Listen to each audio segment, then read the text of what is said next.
So let's go. I noted down a question here, which was the following. We were starting the offline, and you said the following, that the wood and the pickup end up influencing much less than the string, that the string will have an influence, for example, on the tone. Much greater. It will be much more relevant than, for example, the pickup and the wood itself. And I found that quite interesting. Because what happens? On the guitar, I have a nylon guitar and a steel guitar. And on these two guitars, there were specific strings that I put on and didn't like. And specific strings that I put on and liked. And I didn't want to attribute, for example, such a string is imported. Such a string, oh, it's a string that was made, I don't know, in Europe and so on. I wanted, man, I'm going to try not to get stuck on that because I might find a string that everyone kind of sees as the odd one out, right? Nobody likes it, the underdog. And then like, wow, but this one I found cool. So, for example, on my steel guitar, even when I was using 12s at the time, the string I liked the most, that responded best with it, was a phosphor bronze from Martin, the Martin SPU, which was, a string that has a treatment.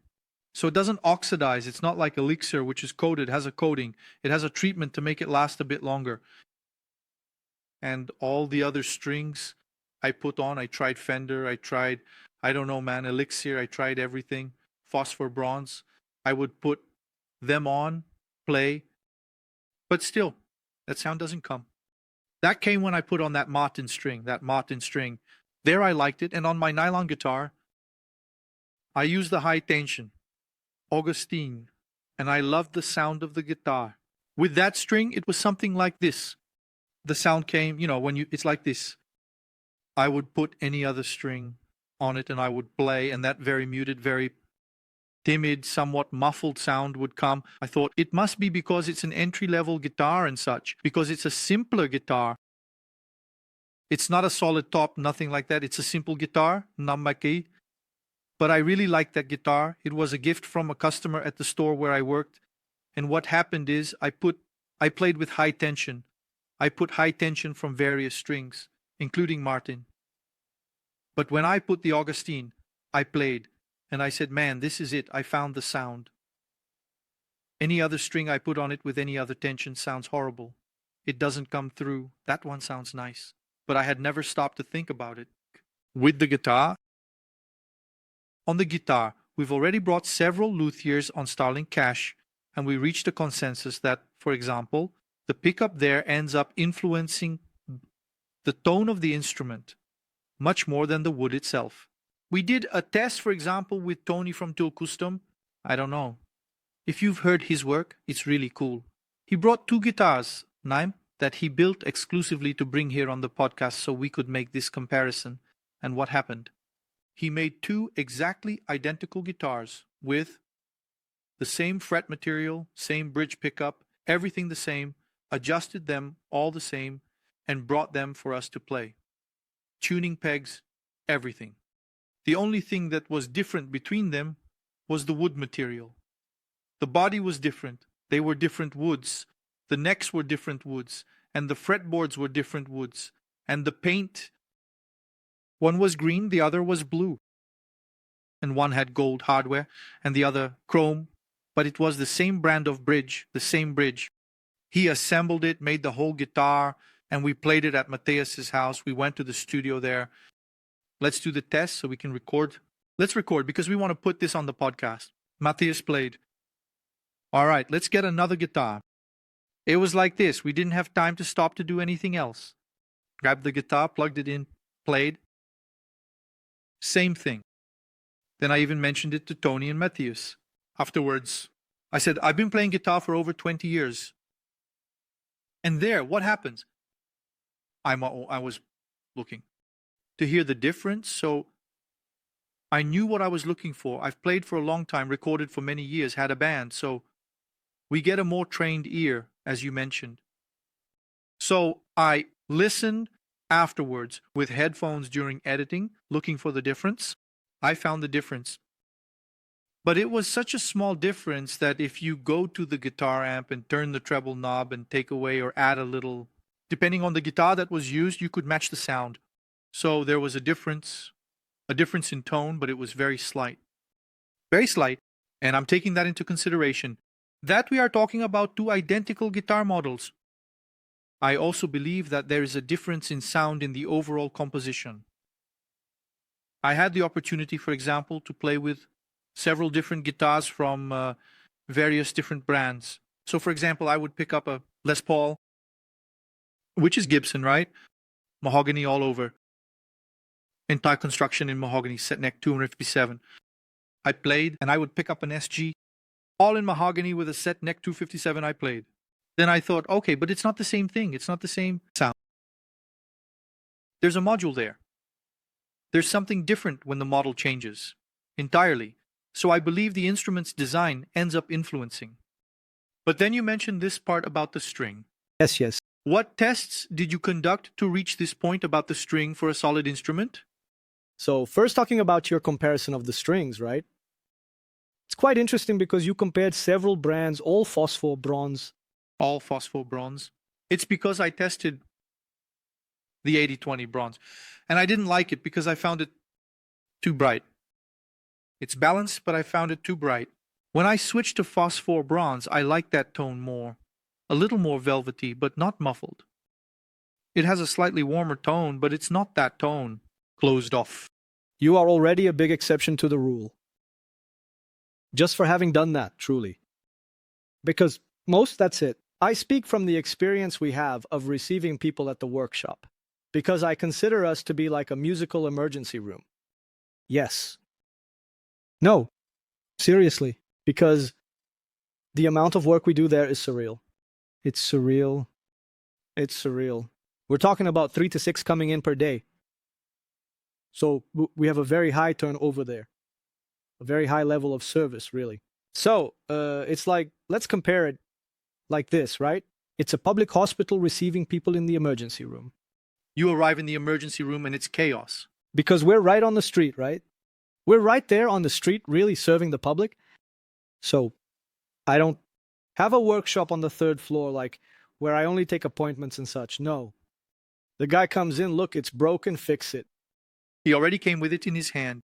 Fix it, bring it here, the budget is such and such. Are you going to let it be? You're going to leave it. Then you make the estimate, the person leaves it, and it goes into the repair queue for me and my team to do that repair. So this experience, what it taught me, is that people don't even know the difference between 80-20 and phosphor. And there's also the 85-15, right, isn't there? There's the 85-15, there's the 65-35. That one I've never tried. There's silver and silk, which is another string. It's silver, not bronze. Wow, that's cool. So, when you look at it like this, I've tried all the phosphor ones. Then you take a certain brand of string. You look at their line, they have more than 10 models. Yeah, Martin itself has several. Then you're like, wow, I haven't tried all of these to say which one I like the most. The most. This actually is also very cultural, you know, because I studied in the United States, right? And the reality there is completely different. Oh, really? You go to music stores there and you pick up like, we talked about Martin, but let's not favor Martin. Let's mention 3 brands. Let's go. Martin D'Addario, a brand from the United States, and Ernie Ball. Martin D'Addario and Ernie Ball, those 3 there. Then you look at guitars, and there are nickel round, half round, pure nickel, pro steel, from one brand. Then the other brand also has these same lines. One is nickel, another is pure steel. One is coated, the other is not. So you have a very extensive line. Just for guitars, there are more than 10 models. Yes. And nowadays, that's very common, right? Exactly. And what's most interesting about these models is that if you look at the manufacturers' websites, I like to tell this to my students a lot, you know. I've always said this. Since I started teaching, I would ask them, come here, have you ever read the packaging of your string? Worse than me, I read. I thought it was cool. That's why you're the exception to the rule I mentioned. Because whoever picks up the string packaging to read and understand what's written there is rich in information. That right there, man. It tells you, connects, how it's constructed, the type of core it's made of. It tells you the tone it has, what the properties of the string are. It's cool because the Dario one even has at least I remember that the guitar ones had it, which I also got to test from Dario. When you open the envelope, it has like a mellow and bright chart. Yes, mellow and bright. And if you pick several different lines, as you open them, you'll see that the chart changes position. That's it. So that's exactly what we're talking about here, because if this exists, well, if this is real, if you take a string there, mellow, take the mellowest of all, which are the polished strings, which are in fact the ones that Nelson Dario, who is my client, and Roberto Menescal, who is also my client, use. They use these strings because they play jazz and bossa nova. They don't like that noise, the scraping of the string, and it's the tone they found pleasing, which they sought in the strings. Now, there's no point in trying to make them play with nickel because it won't be the sound that pleases them. It doesn't matter if you put a pickup on their guitar. If you use nickel wound, forget it. It will ruin their sound. It ruins the sound. So that's what I leave for people to reflect on, right? What is your guitar without strings? Yeah, I don't know, just a pile of wood, hardware, and pickups. No sound will come out. Where is the sound source of your guitar, of your instrument? Whether it's acoustic, whether it's right? Yeah, in this case, if we're talking about the guitar, right? No, it's any of them. The sound source will be the strings, right? If there are no strings, there's no sound. No sound. So, if the root of all sound is the string, it's the one that will vibrate, it's the one that will drive the pickup, which will do the magnetic capture, right? There's even a funny story about this. If there's time, I'll tell it, right? Oh, sure, go ahead.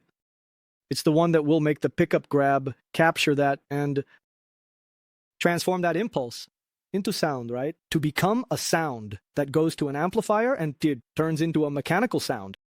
Then, through the speaker. The pickup is an electromagnetic transducer. So, if you have a very big difference already in the timbre from the root of the sound, all this chain then from the pickup's capture goes to the amplifier, transforms, goes to the speaker and everything else. All of this will change drastically. Interesting, because the root has already changed, so the beginning of everything is already quite different. So that's what I say. Sometimes I ended up not finishing the cultural story. Because over there in the United States, you see 10 models on the store shelf, 10 models for guitar. Then you go to the stores here in Brazil. Do you have guitar strings there? Yes, then you have brand X, brand Y, brand Z. All of them. Nickel. Yeah, most of them. Always bring the nickel wound. Talking about guitars, right? Yes. They all only have nickel wound. At most, sometimes you can get a pure nickel, but it's quite rare to find. And even finding flat wound is also difficult. You need to order them to be able to bring them, but it's always nickel wound, and sometimes you find a pure nickel there.